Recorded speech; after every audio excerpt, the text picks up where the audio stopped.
the Man United agenda. We're here to preview Manchester United versus Reading. And yes, the governor is coming back home. Welcome.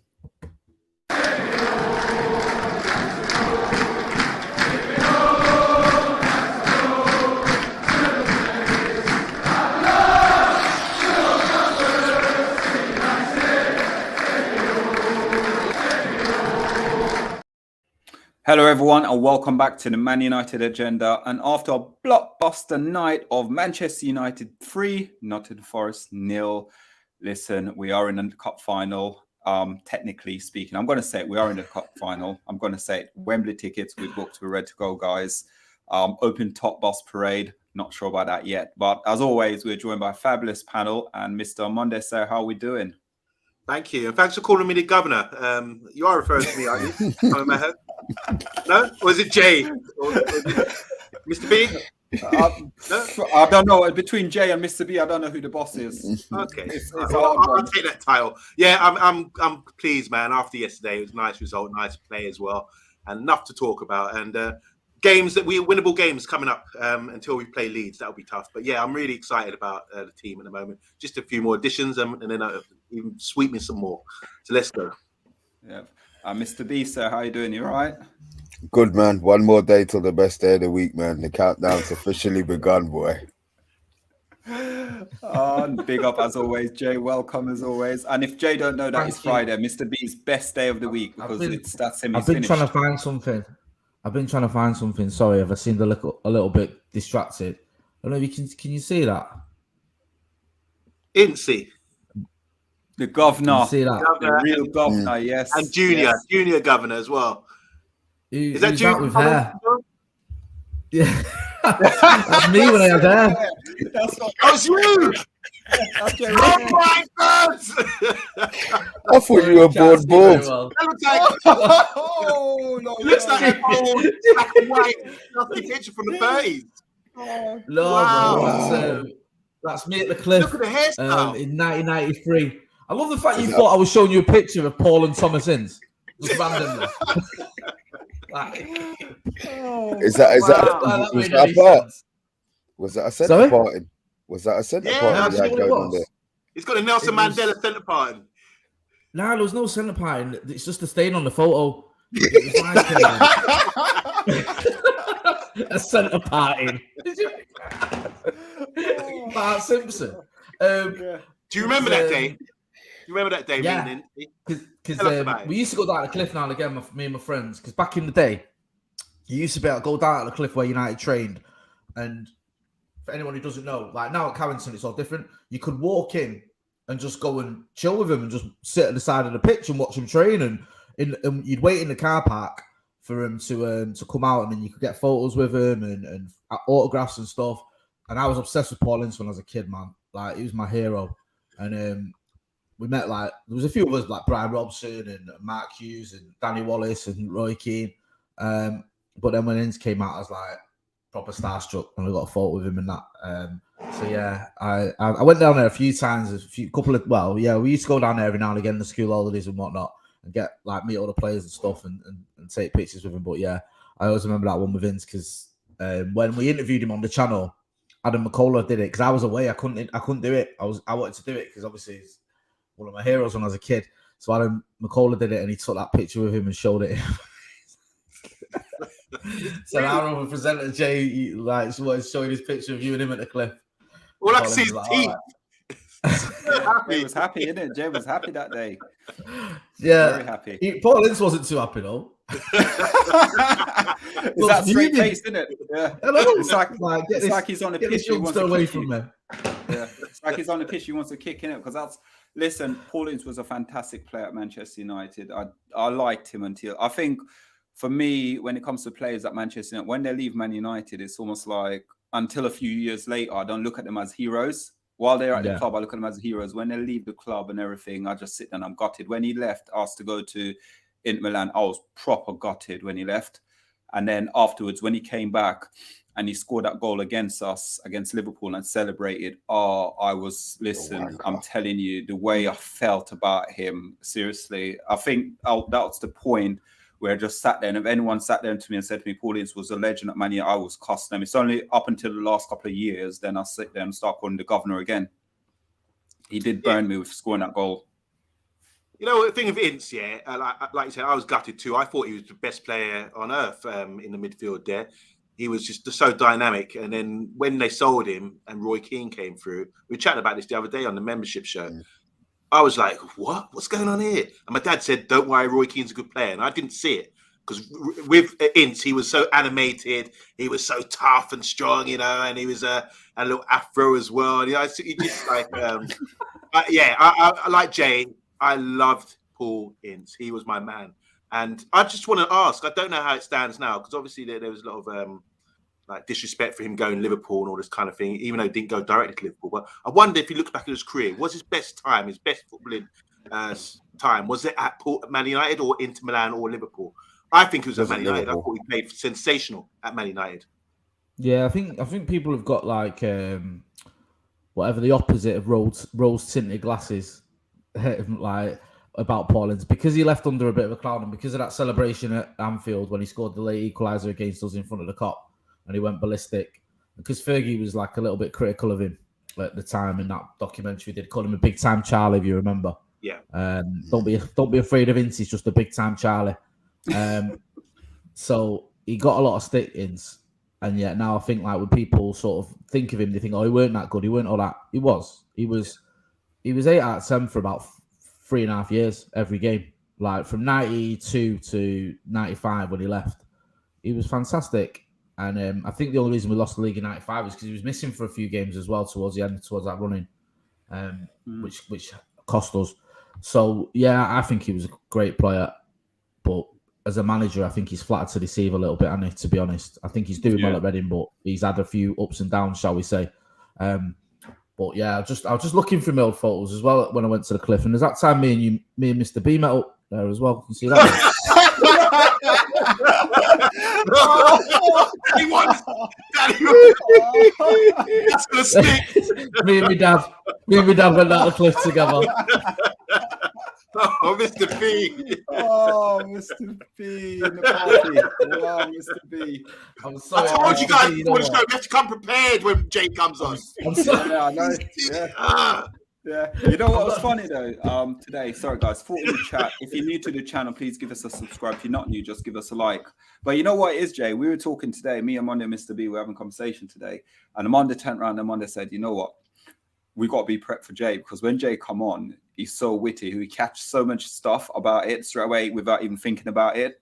And I sat down and I always go, every time I make a mistake, he almost just pick it up. And it's almost like it goes over everyone's head, but Jay's just got it and Jay's gone, yeah, I caught it on. Did I hear right? I was chatting about you to Joe last night on the channel. I can't remember if it was on air or off air, because I was saying like me and Andy were on, and I'm sure it was on air, and we were saying about how like we love coming on the United agenda. Andy Tate in the chat, good to see him, and Joe was like, "Oh yeah, how did you get involved in that?" Because like obviously we both got involved similar-ish time, and I said it's funny because Errol, who runs the United agenda, he messaged me, and like. I get a lot of, not being beginning, I do get a lot of requests. I get a lot of people in my inbox, and you know, sometimes I always try and do stuff for channels and stuff. And without, again, I don't want to be disrespectful, but to channels that are smaller channels up and coming, I always like to go and try and help them out. And obviously, I come on this channel consistently because I love doing it. And so I said to Joe, I got this message off this guy, Errol, and he's like, "Oh, Jay, big fan of your show, big fan of your podcast, big fan of your channel. Would you come on our channel? We're just starting off. Do you know what I mean?" And I looked, and my dad was involved as well, Mr. B. So I thought, do you know what? Maybe I should. And I loved that, right? And he's messaging me, this guy. I said to Joe, I said, like, he's messaging me, and he seemed genuine, and I liked, you know, what he was saying. Like, he seemed an all right sort of guy. And then I said, yeah, do you know what? Like, I'll come on one day soon. Like, let's find a date. And he went, oh, so that's such a great honor. Thanks a lot, Joe. Yo. Oh, and he was such a big fan. He didn't even know my name. I said he had me over. As soon as I agreed to do it, all of a sudden, the truth comes out. You don't even know my name, let alone watch my channel. But, so Joe was laughing his head off. But, yeah, I love coming on here, so it's always been good. Yeah, we love having you on as well. And the conversation comes up as well because obviously in what I do for work and things like that, I'm always talking to everyone about the channel and whatnot as well, whoever wants to listen to it. And I always bring the story up. I always say, yeah, I contacted Jay from, the paddock and same thing. And I said, because I talk through my phone all the time, it's always sort of like, sometime if I don't read a message over, it's almost like it's predicted itself. So when I've done sort of your one, I was saying, because I was so excited for someone to actually say yes to me, it's almost like I just pressed the button and sent it. And after I sent it, I just went, Joe, oh, okay, then wrong person. And that's how it sort of, So since then, obviously, like my missus as well, always saying to me, you need to read the message first. Read message before you send them. You can't just send a message out because it's because this is what went down there. I'll read it out. You went. So you sent me this message, right? So I'm not gonna lie. You see the message? Oh, you can't really see it, right? It's a long message. So I was like, it's a nice message though. Do you know what I mean? Like, we're trying to grow and we've got this guy involved and that. So it's like, hi Errol, thanks for your message. And then Errol's like, hi Jay, thanks for getting back to me. And then I've replied again, and he's like, thank you so much, Jay. And I'm like, no problem. And then a week later, hi Joe, hope you're feeling well.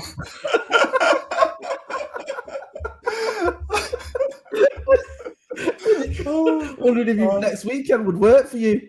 And you know what the crazy thing is? I must have liked you, right? Because you sent me that. Normally I'd be right, this conversation's done. I'm done with this guy. But I've not even corrected you. I've put, yeah, sounds good, mate. My number is, and give you my number. Oh, that's it. And that's when Harry met Sally. There you go. I didn't even say my name's not Joe. Oh, brilliant. Yeah, all right, whatever. It's quite nice though, because obviously we've been doing this for a few, about nearly coming up 2 years now it is, and sort of you've been sort of with us all the way doing it. And the thing with me as well with the channel, what I love about what you do as well is you take the time out, sort of, if we do something not wrong on the channel, but if you see there's something for improvement, you always reach out straight away, and you correct it straight away. So we do learn from 90% of the stuff you normally tell us, because it's good advice as well. It sounds like passive aggressive. You don't tell us we're doing something wrong. You'll just point out how we're not doing it. Point out how we're not doing it right. Mr. Passive aggressive bullet. No, but I'll give you an example, because that sounds horrible. Solo, you just threw me under the bus. Sorry. Like a message going, say what, lads? That video was rubbish. You want to sort that out? No, not the videos. I'll give you an example, right? Because you've got Andy Tate coming on the channel now, aren't you? Andy Tate is big in the game, right? He is. He won't say it. I'll say it for him, right? He's oh man, I think the internet's gone. I think the thing's gone now. Sorry. And I remember seeing he's on the. There was a. I know this sounds like a bit like who cares, but I'll explain. I seen a thumbnail where he wasn't on the thumbnail, and I said to him, "You've got Andy Tate on your video. Put him on your thumbnail. Let people know, because he's a popular guy." Do you know what I mean? We do it on Paddock. If Andy Tate's on a video on Paddock, we put him front and center on the thumbnail because people will watch it because he's on it. So it's just little things like that where I was talking from my own experience, because I've been doing this for a long time, what we do, what works for us, and stuff like that. So it wasn't like me messaging Solo going, Jesus wept, what is this nonsense? Yeah, no, not that bad, not as bad as that. No. No, it's like, as I said, it's just this small sort of little tips he give us all the time. We do bring them to the channel. Do you know what the only tip I can give someone who's starting off a channel, genuinely, and you guys all do it, is do it for the right reasons, man. If you're starting a channel purely just because you want to try and make some dough, you'll fail. Do it. Yeah, Don't do it. I didn't start doing YouTube for that. Everyone I work with didn't start doing YouTube for that. We might be in a position now where we make money of it, but that's not where we came from. Oh, wow. Rushmano, bro. Wow. OMONDI, when you're ready. Wow, Rushmano. Thank you so much, man. Appreciate that. Press and read that super chat. Wow. 50 quid from Rushmano. Big up Rushmano, man. That's unbelievable. The biggest donation we've had for ever. Big up. Ever. For a long time, ever. Oh, wait, did you see Mr. B? It took Mr. B back as well. That was huge. Seriously, you know what? You know my eyes are bad, innit? But we never had one. Do you want me to read it out for you, Mr. B, what he says? Yeah, go on. Would you like me to read it out? It says, great channel, guys, and top job. Ten Hag is obsessed by winning. Love him. Here's 50 quid so you can replace Mr. B. Wow, that's a bit harsh. I didn't see that last bit coming. Amazing. Thank you, Rushmano. Thank you. I'll tell you one thing, Jay. I'm really looking forward to coming. I'm really looking forward to seeing you in my manor. We went up. We went to your man. Oh God. Yes. Oh God. I was chatting about you lot last night. I was telling like the lads on the stream who was doing it because I've fully gone. We're at Wembley, me. I don't care. Yeah, I'm not even bothering with this second leg. Tonight doesn't lose 3-0 at home. And you know what? I'll clip this up. I don't care. He does not lose by 3 goals at home to Nottingham Forest. He just doesn't. And I will die on that hill. So I'm already looking at Wembley. And I was saying, yeah, you know, like, see him Monday, and that was like 6'7". Errol, who's like 6'4". I know where it's going. And then, you know, depending on whether he's in his booster seat or not, you've got Mr. B.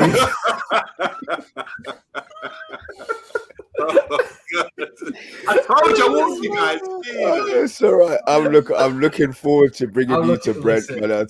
Listen, I will be the perfect host. I don't know how you're going to get back to wherever you're going. But yeah, you'll be the perfect host. Part of me's wishing that Forest do win 4-0 now. It's got to be around little and large, isn't it? When we're here around Wembley. Big up Rush Mano, though, again, man. Back in the chat. Big up, man. Big up, Rush. Absolute pleasure. Yeah. Oh, wow. Sorry, Amanda. You know what?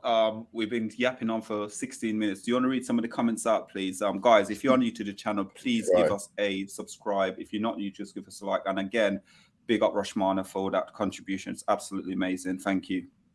Yeah, don't be shy, guys. Dig into your pockets and I was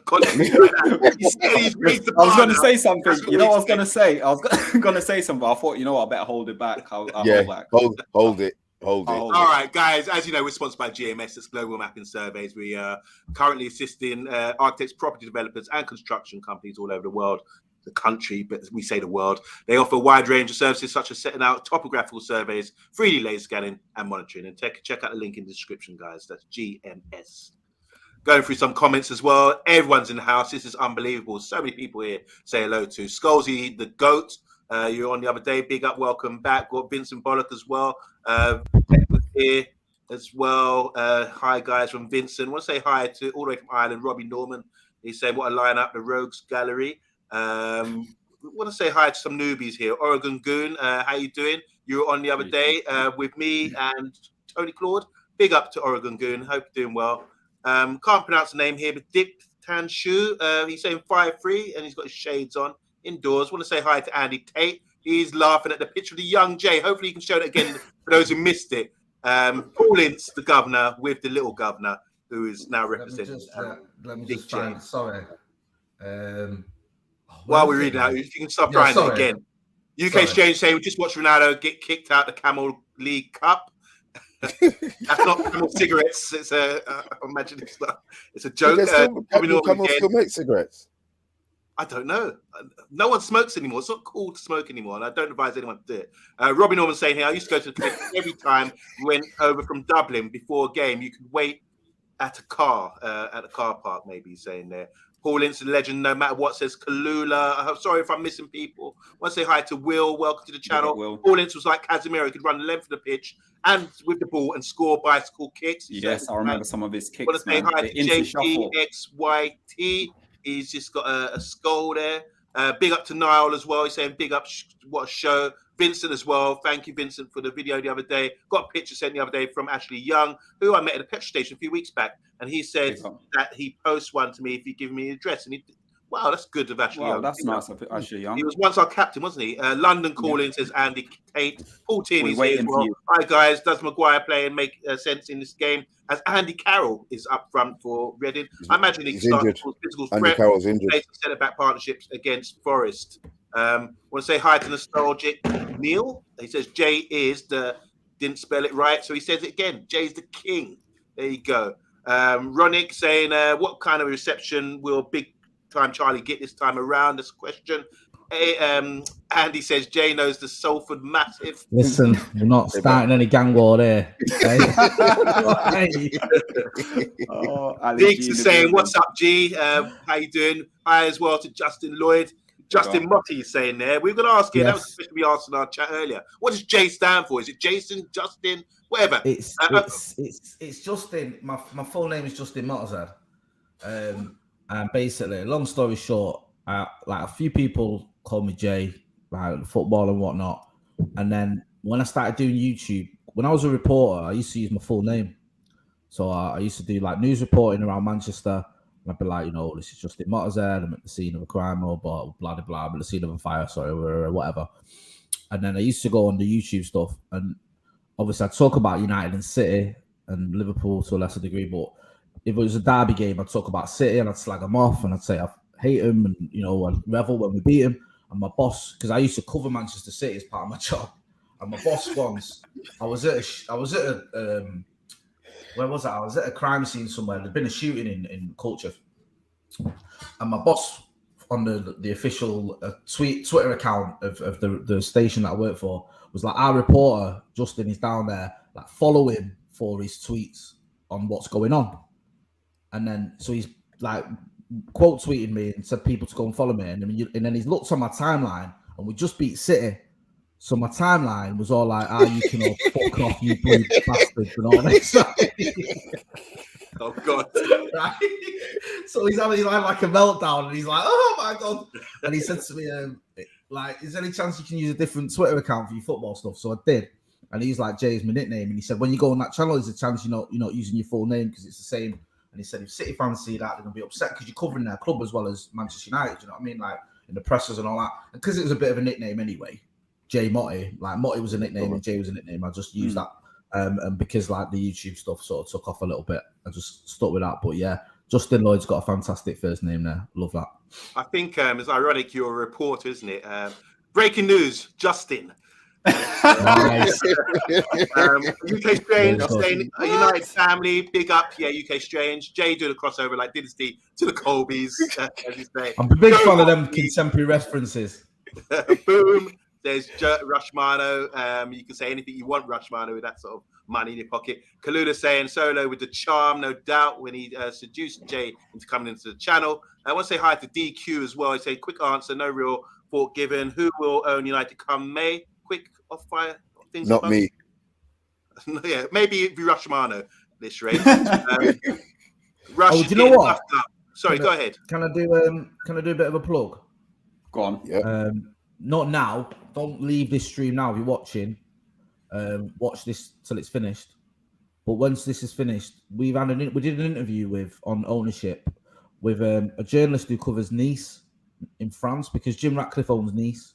So if anyone who's like thinking maybe Jim Ratcliffe could be the owner that we want, we've just done a really good interview with Matt Slater from The Athletic. Joe Smith did it, and I had a chat about how Ratcliffe's ownership of Nice has gone down, how it's been. So you can get a sort of idea of what it might look like if he takes over at United. So, like I said, don't go and watch it now, but later on or tomorrow or whatever, have a look at that. It's a good one. Joe and him having a chat and just seeing the sort of decisions he's made, how hands-on he is, what sort of an owner he is. Because I think, for me personally, Jim Ratcliffe's probably the best of a not particularly great bunch who are interested in Manchester United. I think he's the one I probably prefer. But that interview will hopefully give you a little bit more insight into what his ownership could look like. Definitely. Good. Check that out, guys. Samuel saying John Boyle, Ten Hag must play Pellistri. Okay, yeah, there's a lot of talk about Pellistri. Mrs. Well, Man Jay. Miss Man United. Do you know what, right? She always gives me a bit of stick when I'm on with you lot. Because she says, I can tell when you're on with you lot, because all I can hear in the kitchen is you laughing your head off and shouting. Not with us, but at us.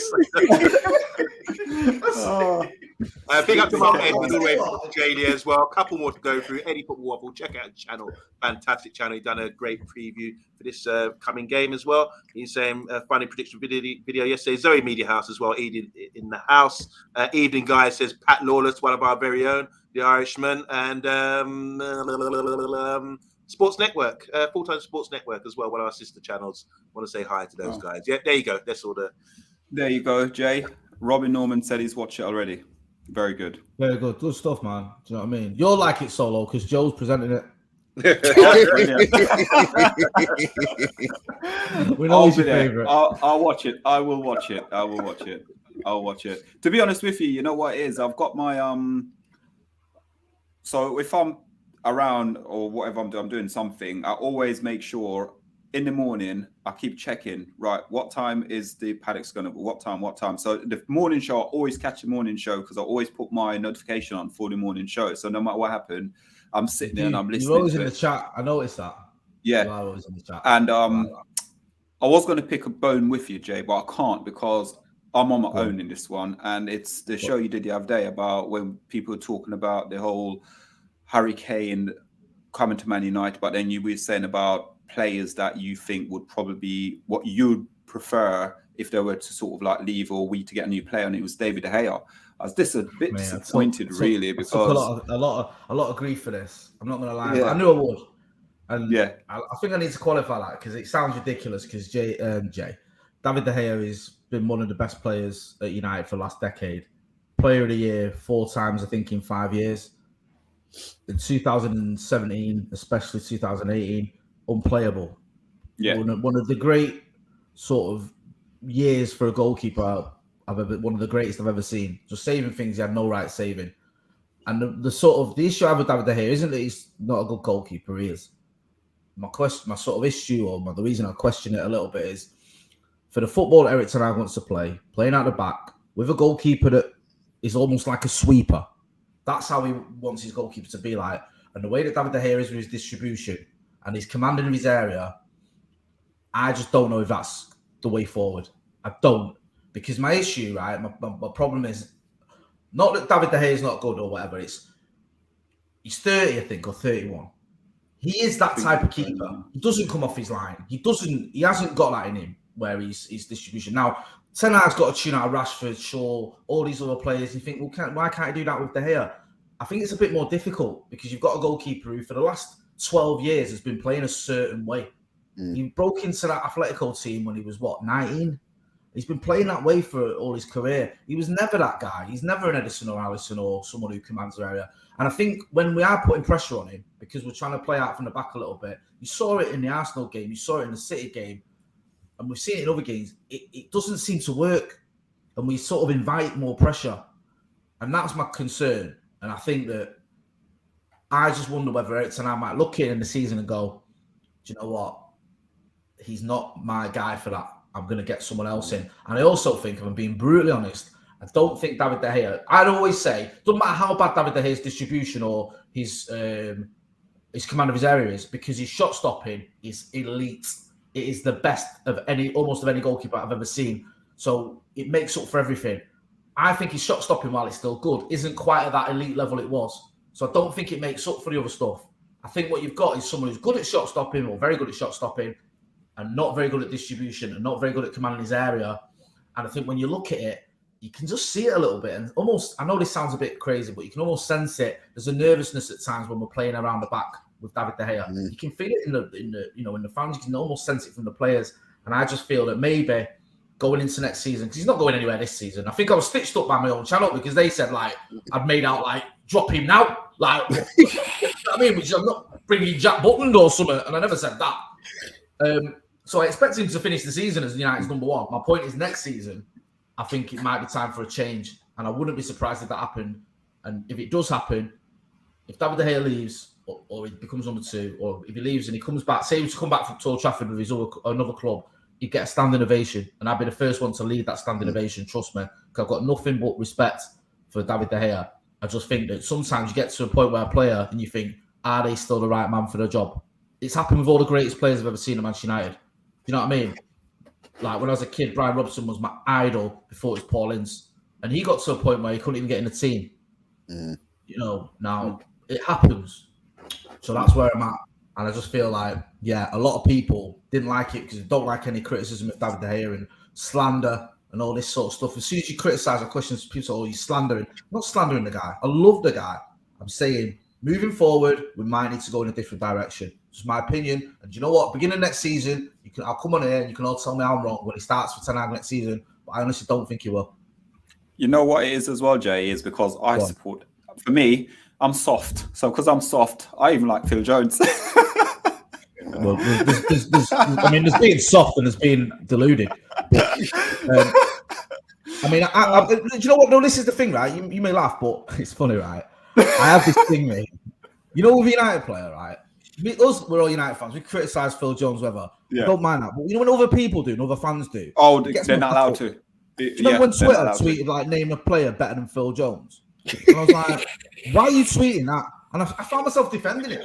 Like, the guy's got, hang on a minute. And I was like, he's won as many Premier Leagues as Liverpool Football Club. He's won as many European trophies as Manchester City.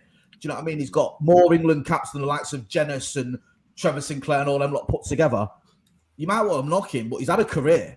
Do you know what I mean? Like, so let's not pretend he's the worst footballer you've ever seen.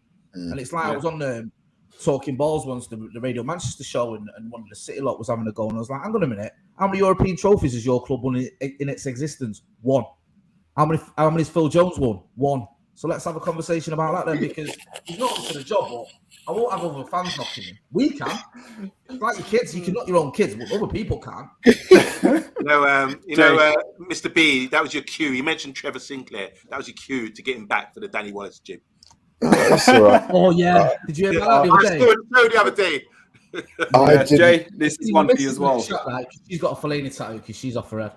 Right. She's got a tattoo of Fellaini on her finger there.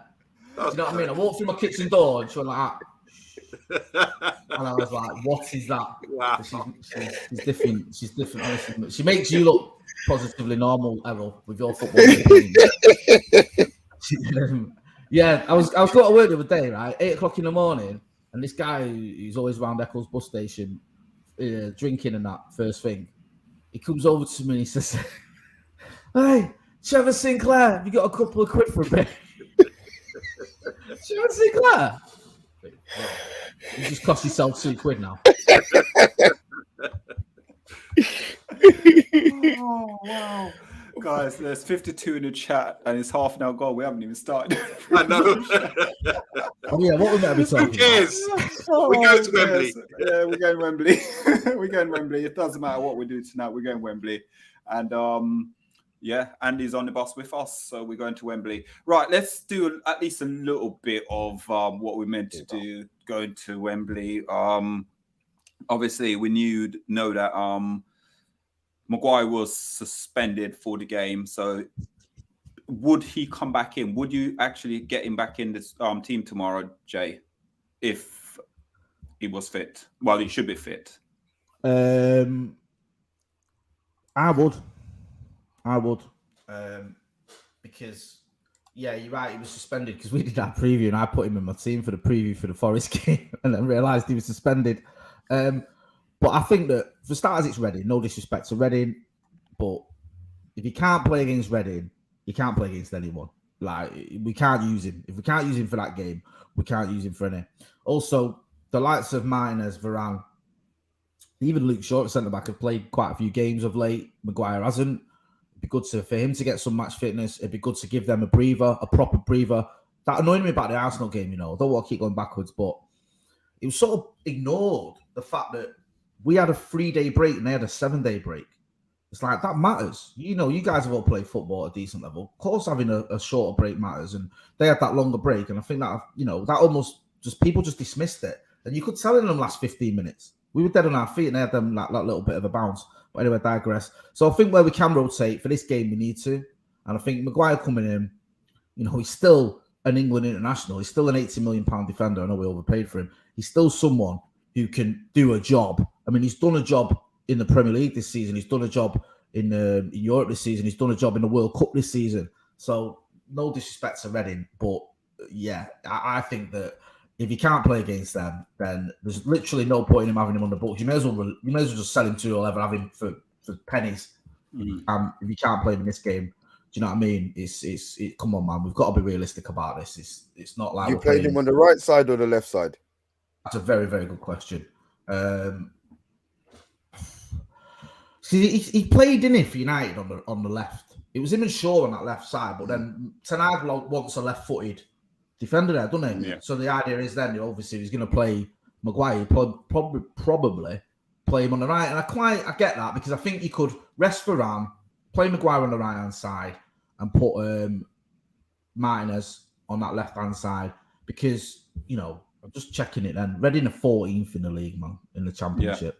Yeah. Like, come on. They've got They've got a poor record as well, because obviously, normally when I check the scores on a Saturday, away from home, they're not very good. Home, probably they might win or they might draw. They don't really lose that much at home, but I know away from home, their record's poor. Yeah, just having a look now, and it's it's not great. But also as well, even I don't want to be dismissive, because I know the Championship can be a difficult division. I'm not really bothered whether, even if they were winning a lot away from home in the Championship, I still fancy us. Do you know what I mean? I think that we've got to be, the thing with United is, I think you take one or two players out of this United team, and I think we're in trouble. Casemiro or Rashford. I think you take either of those two out of this team, and in terms of things like title challenges and stuff like that, we're found wanting, because Rashford scoring all the goals, Casemiro holds the midfield together. We saw that against Arsenal as well. Without Casemiro, they got a foothold in that midfield, and we never really never really stamped our authority, did we? Granit Xhaka and Thomas Partey were just, and Odegaard as well, just almost dominating that midfield, especially towards the end of the game. So I think if you lose Casemiro or Rashford, you're in a bit of trouble. But I think in terms of a squad, we have got a squad. We have got some decent alternative players. Like if for example, I know I'm going to say this now, but if we need it, come on, you said it. Oh, truly. I thought he was going to swear. I thought, he's going to come. No, and then he said, Fred, fantastic, Mr. Weghorst can put it up front. No, but I think the likes of Fred, the likes of McTominay, the likes of Wan-Bissaka is probably not first choice if the Low's fit. The likes of Weghorst, the likes of Garnacho doesn't really start if everyone's fit. Even Jadon Sancho when he's back in the mix. These are all players who you can bring in games. I just don't think you can play all of them at once in the Premier League. I think you can get away with one or two. Fred started the derby, don't forget. And I thought he played very well. And that's against a team that's going to be there or thereabouts coming into the season. Do you know what I mean? So it's not like we haven't got players who Wan-Bissaka as well, I think, didn't he play the derby as well? So, there's squad players who can do a job. I just think that without Casemiro or Rashford, that's when you start to worry. Yeah. Armando, obviously, we know you back him quite a bit, Harry Maguire as well. I think the criticism he does get, and at the moment, if he can't even make the team to play against Reading, he could be in a lot of trouble come towards the end of the season. I can't see Ten Hag probably getting rid of him in this transfer window because we don't have enough cover. But if he goes again and play like Luke Shaw inside again, it could spill trouble for him, really. Do you think?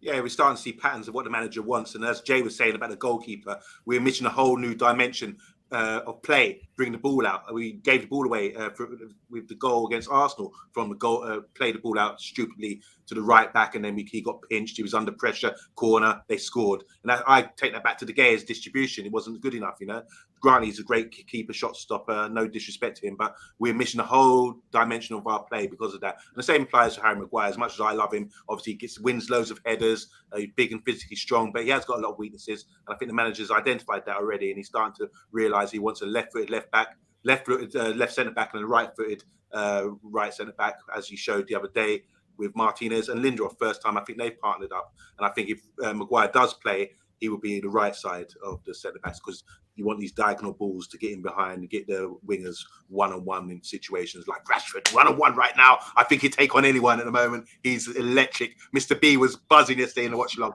So I think Maguire, in this game, if he doesn't play, that's a big indication to me that he's got no future. This is guy, like Jay was saying, he's played in the World Cup. He's playing in the World Cup. We were all behind him. Come on, England. And he was our main man. He's our main defender there. And then suddenly he can't get to the team. It's about systems. There's something about him. Maybe he turns too slow. Maybe he's got a mistake in him or something. So the manager's seen something in him. I don't think the manager's influenced by slab head talk or all this nonsense or videos about him making bloopers. I think the manager's seen him. He's not sharp enough. He needs to be agile. That's why Luke Shaw can go out there, play in the system, and read the game, and not have to get many duels, because he's got that composure to read the game in that sort of sense. So when you talk about duels and physical battles, Harry Maguire is good at that. But the other side of the game, where you have to sit back, read the game, maybe the manager thinks he's not good enough. So I don't know what Mr. P thinks about that, but I'm still a fan of him. I think he can do a great job in the Premiership with most other teams. Yeah. As Mr. B's thingy. What are you waiting for me to talk about Harry Well, Maguire? yeah. Mr. B don't He'll play. He'll play. It's just who his partner is on the left. To be fair, Ten Hag's not going to play two right footers. That's just not the system that he plays. He's already said Monday. We were already speaking about De Gea. I think that probably takes 10% out of what Ten Hag wants. I think Vicor's coming in is giving him. Said we talk about system players. He's giving him now a player top end who plays to the system that he wants, because we were saying he's 6'6" and they still weren't knocking the ball in like he was Peter Crouch or whoever looking to win loads of headers. So Maguire will play. I just want to see your team, Solo. To be fair, I'm dying to see what team you put up. You know what? This is probably the hardest one I've done in a very long time, because you can't predict this one. You cannot predict this starting 11. Because for me, we're playing Reading, and again, it's no disrespect against Reading. We can't disrespect them, but at the same time, some of these players need a break. Eriksen needs a breather. Rashford needs a breather. I know Rashford's probably going to be sitting down there knocking on the manager's door saying, no, I don't want to be rested because he's on a roll at the moment. But we need some of these players to have a break. Like what Jay said earlier, it's almost like the game playing against Arsenal about the rest and stuff like that. We need to make sure the players are getting enough respite going into these games, because if we don't, we're going to burn out. I don't think the squad is adequate or big enough for what we want to do at the moment. I just don't think it is. Jay, I don't know what you think regarding the squad depth as well. I mean, we had Kyle Anker on from The Athletic the other day on the channel. I love Kyle. He's a really good guy. He does a lot of sort of analysis and in-depth stuff, and he's a bit of a football geek. And I mean that in a positive way. Nice. And he was saying United haven't got strength in depth. What they've got is depth in depth. We've got like a lot of players who are sort of, good at a certain level. It's just, like I say, those few elite players we've got, the really top end ones, the Marcus Rashfords, the Raphael Varane, the Casemiro. You've probably not got someone who can come in and replace them who's quite as good. And that's the sort of the difference between maybe where if you look at Manchester City last season, for example, if Bernardo Silva wasn't in, then Gundogan comes in. If Mahrez don't play, then Foden plays. If I don't know, last season, for example, if Jesus don't play, Grealish plays or whatever, they've got like all these sort of players who are at a top level who can rotate with. And I don't think United are quite there yet. I think there's a few players that, if they're not available, like I said earlier, we do miss. But I think for a game like Reading and for the second leg against Forest, he can afford to mix it up a bit. I wouldn't go completely reserves, because you saw what happened against Charlton. That wasn't a walk in the park that it should have been, really. We all looked at, I don't know about you guys, but I looked at that Charlton game and I was like, oh yeah, we can, you know what I mean? We can play anyone here. It's like Charlton at home. We can, we can play a complete reserve side. And he didn't, did he? And then it wasn't until the last 2 minutes that we got those 2 goals that made the tie out of reach. But you look at it, we started with the likes of all right, you mixed it up a bit, but you had Maguire, you had Martinez, you had Malacia, who's played a lot of games, McTominay started, Garnacho started, and then you ended up as well bringing on Eriksen, Rashford, Casemiro. Do you know what I mean? You had to bring out the big guns to make sure the game was done, because it was 1-0. They were still in with a chance. So, and that's Charlton, who aren't even at Reading's level. So you have to be a bit respectful, but I think there's a way of being respectful and still mixing up a bit. I don't think you need 10 starters who start in a Premier League game. I think you can bring in a couple of your fringe players, if not 3. Thank you. And again, Vincent, again, we're going to get this one read out. But guys, 55 in the chat. If you're new to the channel, please support the channel and give us a subscribe. We are on the road at the moment to 3K. Yeah, 3K at the moment. So please give us a subscribe. And if you have subscribed already, just give us a like, please. Omondi or Jay, who wants to go for this one? So Vincent, our Dutch correspondent. How you doing, Vincent? He's saying, as I said 6 months ago, a robot, Erik ten Hag, doesn't care about politics, captaincy, or fees for players. If you fit the system, you'll occasionally play. You'll play for him occasionally. So that's good insight from the Dutch Vincent. He knows everything. Thank you, Vincent. Let's go now to some of these comments, and then what we're going to then do is, what's the next topic we're going to do? Solo 11. Come Solo on, 11. We're going to go through some of these comments quickly, and then we are going to do the Solo 11 as well, guys. So get your team prediction in as well, and see if you can match mine. And Pat, do not give anything away, by the way. I'm watching you. There's so many comments. I'm just going to focus on the De Gea chat because that seemed to stir up a lot of stuff. Rush Mano is saying De Gea's distribution simply isn't good enough. Paul Tierney, he likes your background there of Eric Ten Hag. That's for you, Mr. B. Rebel saying Ten Hag is working nothing short of miracles this season, considering he's got Muppets for owners and clueless executive keeping one hand tied behind his back. That's from Rebel. Rushmano again. De Gea doesn't see runners on breaks, holds onto the ball way too long. Emma K, how you doing? To be fair, this season, his sometimes looks like he's the best in the world at distribution. Other times, he's been horrible at it. So it's 50-50. Rebels again saying, Solo, you taking notes of what Jay's telling you here about... That's about the David de Gea thing, yeah. Yeah, there you go. You're the only one on the channel who still stands by his distribution. Zoe saying, if it don't matter, the distribution is poor from De Gea. He's still one of the best footballers and goalkeepers, in the world. I'll leave it there. Oh, wow. Rebel as well. Wow, it's all coming on, isn't it? Get your team up.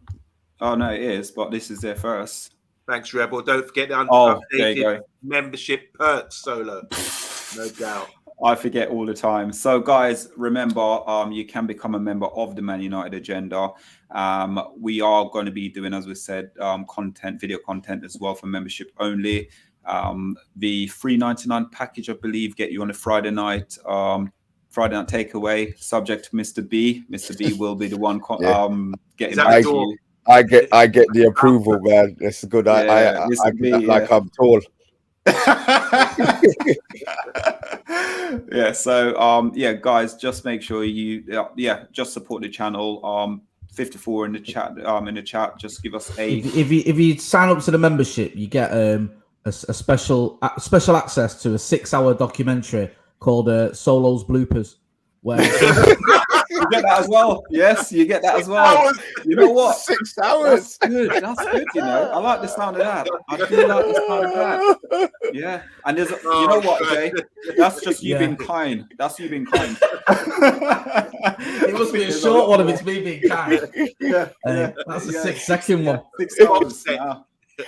I can go back hours after hours. Don't worry, we can get it. We can get on a roll.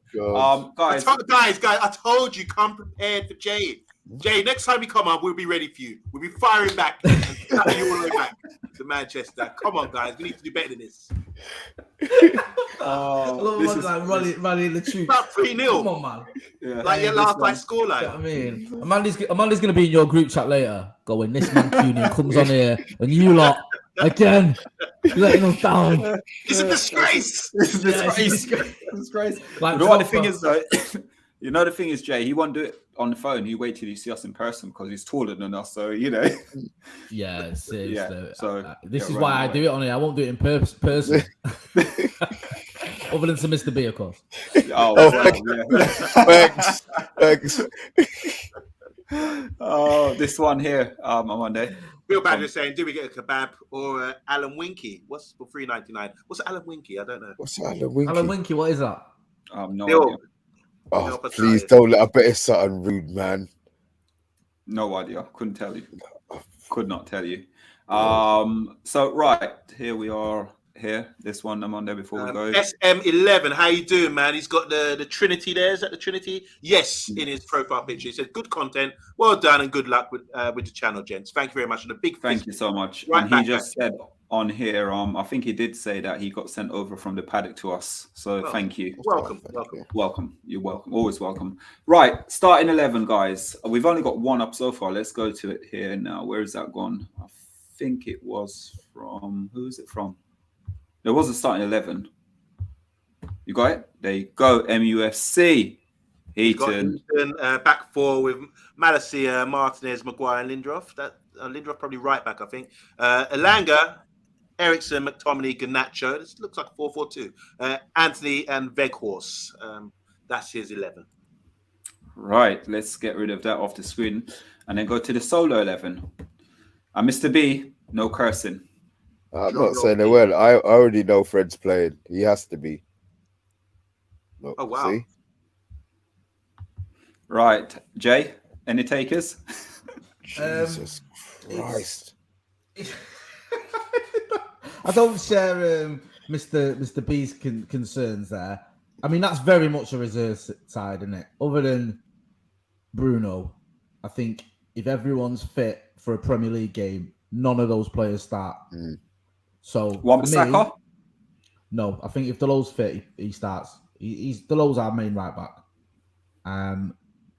So I think there's only Bruno in that team that if everyone is fit, like if Martial, if Eriksen, if Casemiro, if Varane and Martinez and Delo and Shaw are all fit, then I don't think any of them start.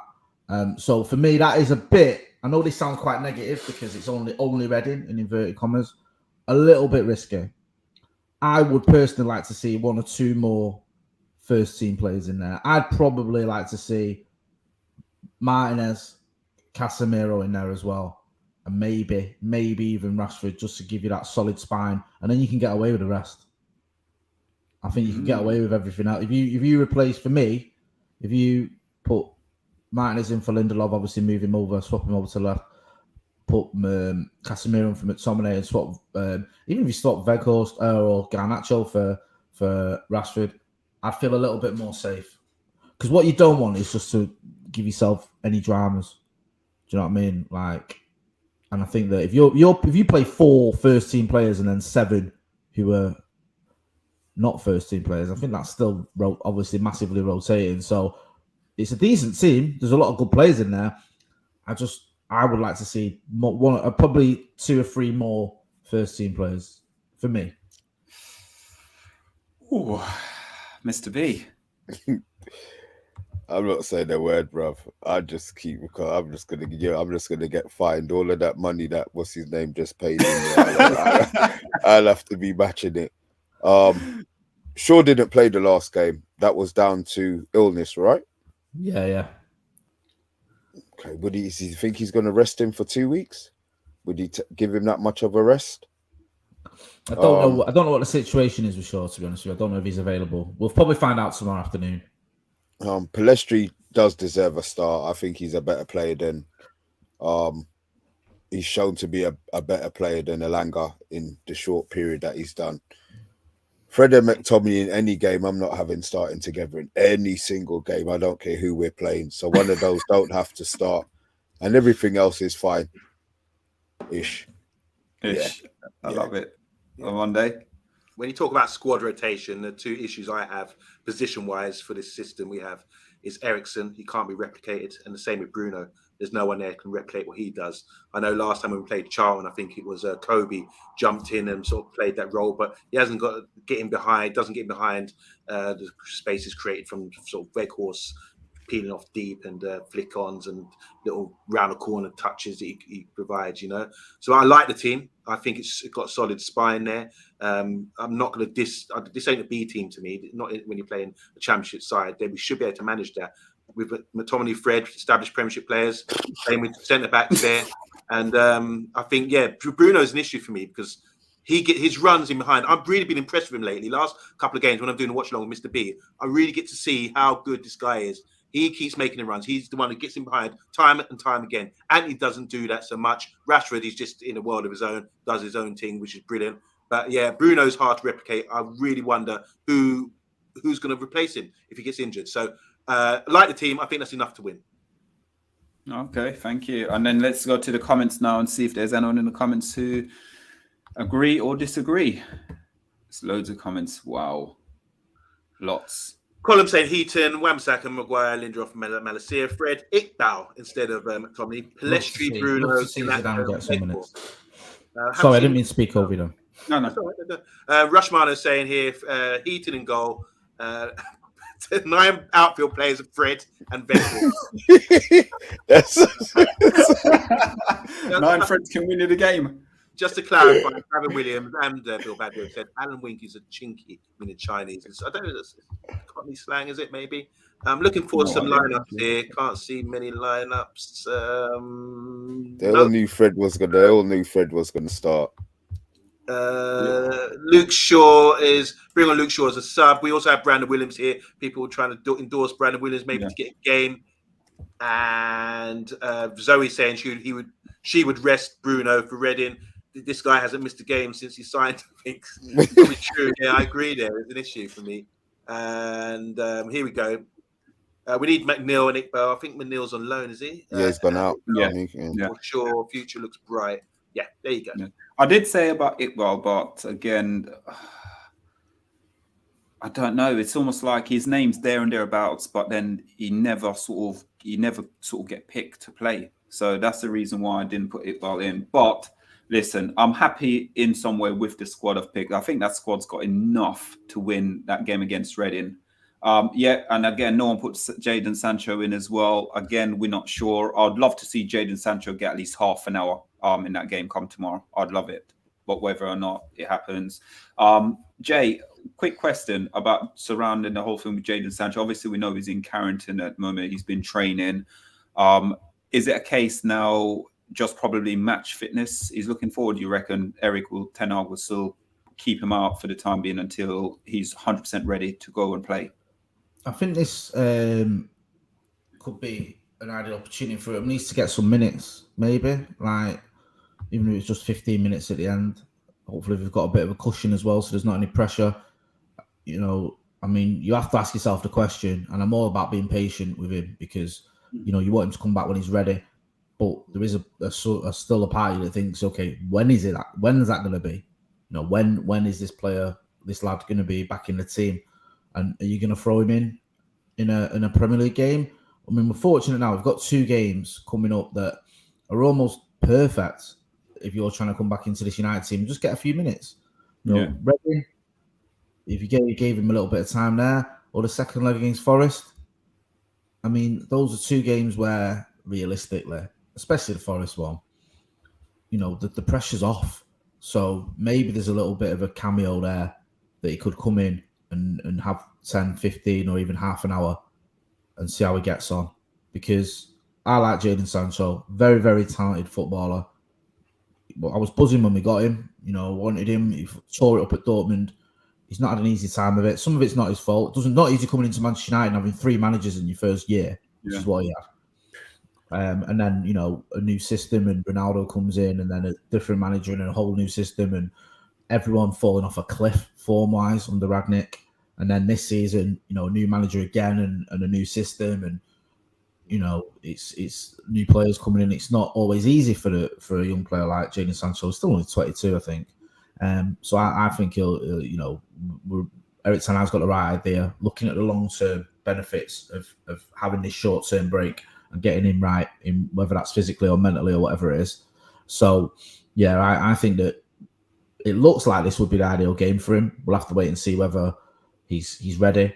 But yeah, I just don't want it to drag on. I think at the minute there's a lot of sympathy towards Jadon Sancho. I think people are sort of with him, and they should be. And I don't want that to end. I don't want it to get to the point where people are going, "What's going on here?" Do you know what I mean? This has been like 4 or 5 months now.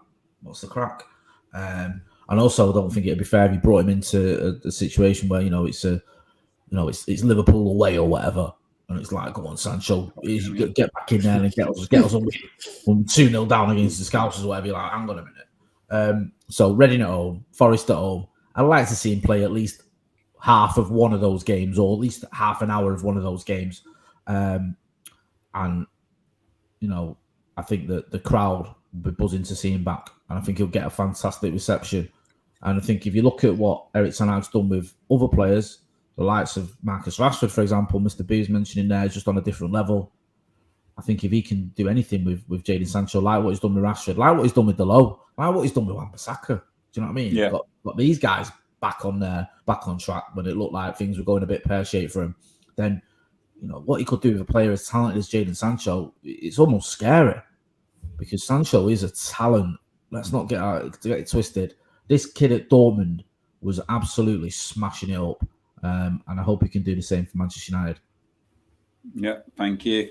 Guys, we are going to run now and do a couple of score predictions. So as always, get your score prediction in.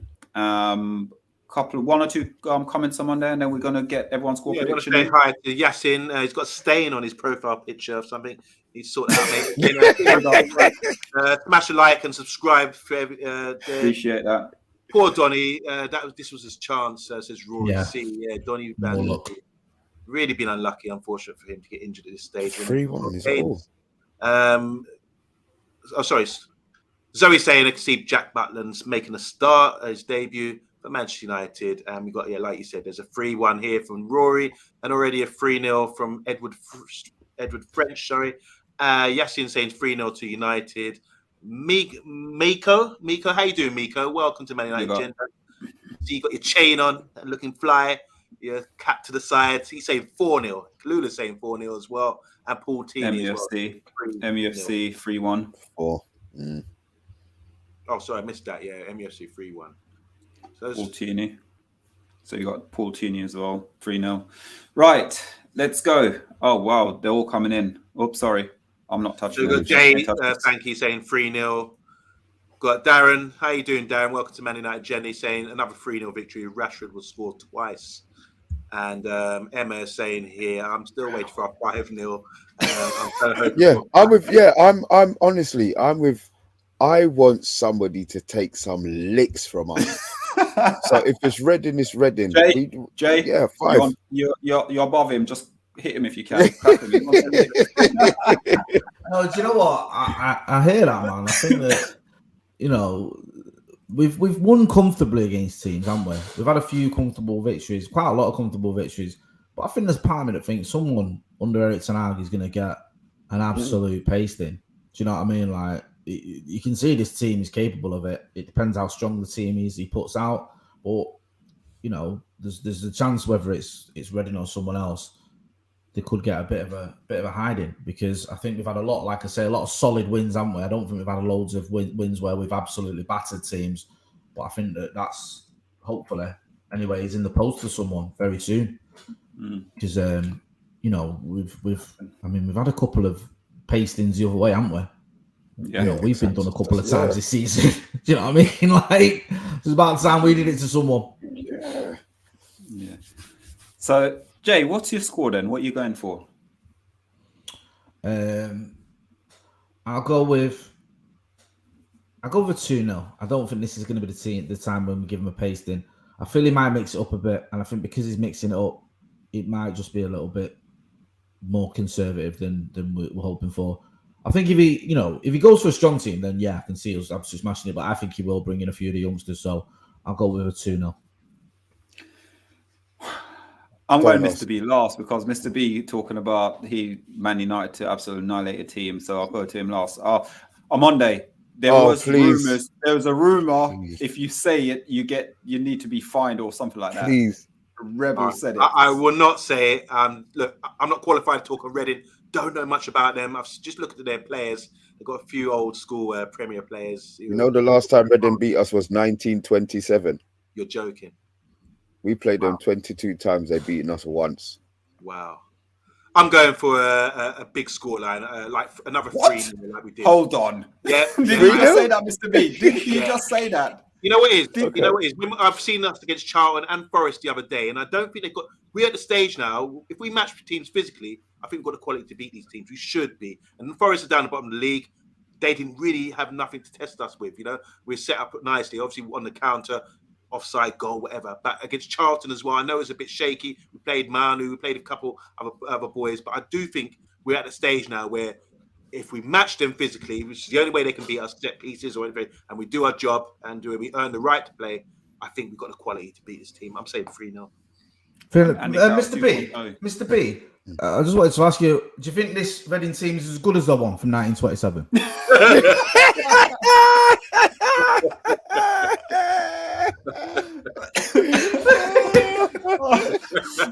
Listen, I have to do some homework, and I've been sitting down on this stat the whole show. There's no way.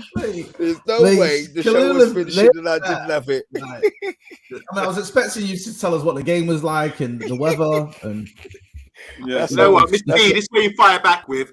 Let's have a look at your black and white picture, Jay, of you back in 1927 Paul Ince. Show them again, boys. Show them again. We talk about dated. There it is. Back to the future. There you go. Look at that. Look at that. The governor. I hope Paul Ince has got that face on him at the final whistle. I beg you, take another picture like that. Go and meet him at the stadium and take another picture. Say, "Sorry, Paul, I'm the governor now." You know. Oh, brilliant! Absolutely brilliant. Mr. B, what are you going for? Oh shit. 5-0. I'm gonna go with MK. I'm going with 5-0. On Monday, me and you on the watch along Saturday, right? Yeah, 100%. I'm there, man. Yeah. 5-0, man. Anything under that, I'm gonna be disappointed. Right, I'm gonna go for a.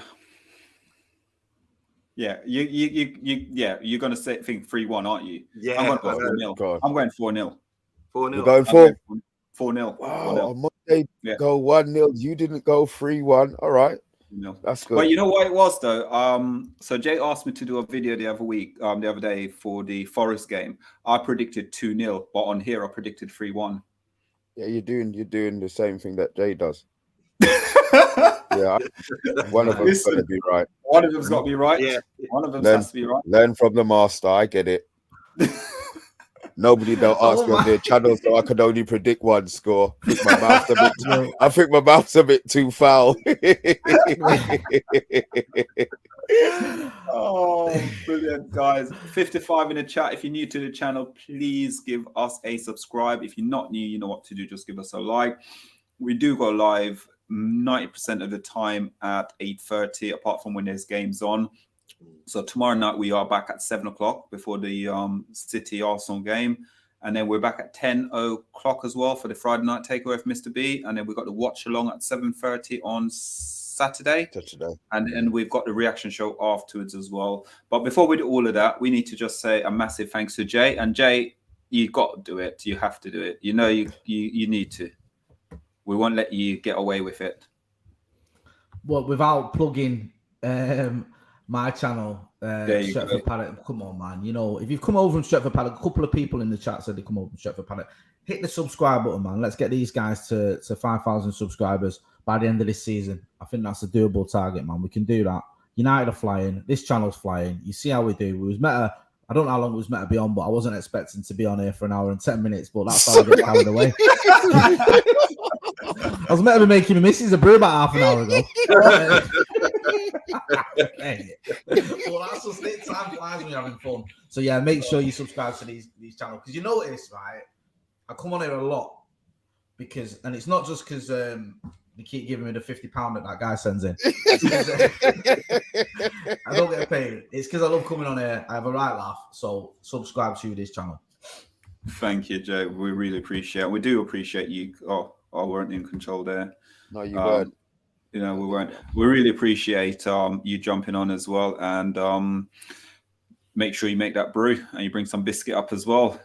Yeah, I do all the time. Orders, so I'm gonna go and do that now. Catch the last 15 minutes of Love Island. Oh, is it on? Whoa! Is there something on Monday is not telling us? Let's just shut down before people start talking about Love Island, please. Just shut it. Let's just enjoy our Thursday night and just not get into that nonsense, please. Don't play Mr. B. He's angry. He's angry. He don't want us to do it. He don't want us. He's got it on. He's got it taped. He don't want us to give him any spoilers. Absolutely brilliant. But guys, listen, it's been absolutely fantastic, and we're on our way to Wembley, and we will be back, as I said. So make sure you give us a like, share, subscribe, and you also become a member of the channel as well. So thank you, guys. Anything else? Last words from you, Jay? No, just thanks for having me on. I look forward to chatting to you guys soon, and you know, I'll have to start being nice to you lot because I'm going to see you in person at Wembley, aren't I? So I need to watch my mouth next time I'm on here. You're going to Wembley. I'm going to come on with a different attitude next time I'm on, because yeah, I could be in trouble at Wembley. But no, guys, appreciate it. 51 in the chat still, guys. Make sure you give us a like, share, and subscribe. And we'd like to say massive thanks to Jay, Mr. B, OMONDI, Solo. Have a lovely evening, and we'll be back tomorrow at 7 p.m. So from us, good night.